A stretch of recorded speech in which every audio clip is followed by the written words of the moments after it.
Ara i així manifestem que la línia d'alta tensió provoca la pèrdua del valor de les terres afectades i la limitació dels usos a les zones properes a la línia, a més dels drets de pas a perpetuïtat, la degradació del valor del paisatge i l'horto tradicional. La contaminació electromagnètica que aquest tipus de línia genera pot afectar la salut. L'OMS i les autoritats sanitàries diuen que davant el risc s'ha d'aplicar el principi de precaució. Aquesta línia té uns efectes ecològics altament negatius, com el perill mortal per a l'avifauna, la destrucció i l'alteració de corredors biològics i el risc d'incendis. El projecte s'ha presentat de forma seccionada, fet que emmascara l'impacte real que la línia d'alta tensió té sobre el territori i les persones, creant la falsa imatge que els riscos són mínims.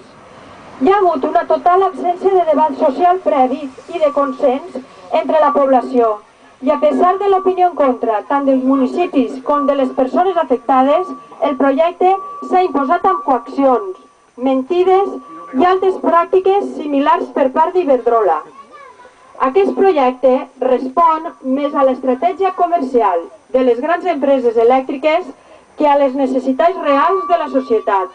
Transportarà, de moment, electricitat generada a la central nuclear de Confrens, on deixarà residus radioactius que no es podran mai ni destruir ni reciclar.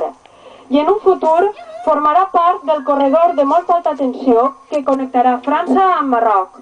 Implica, per tant, un menyspreu a l'esforç per aconseguir un nou model energètic basat en l'ús de fonts netes i renovables i en la generació descentralitzada, en l'eficiència energètica i en l'estalvi, en el marc d'una gestió sostenible dels recursos i del territori.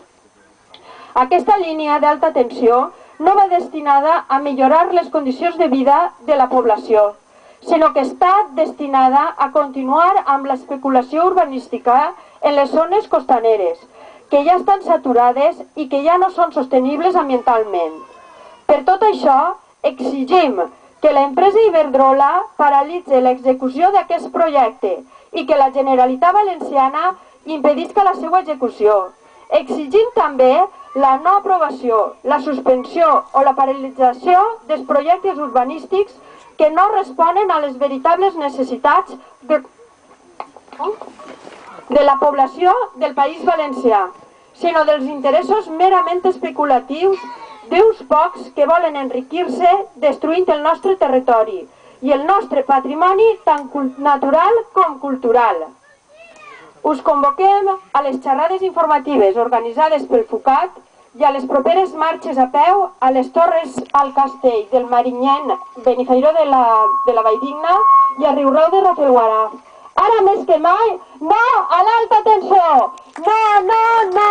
A l'alta tensió! No, no, no! A l'alta tensió! No, no, no! A l'alta tensió! No, no, no! A l'alta tensió! No, no, no! A l'alta tensió!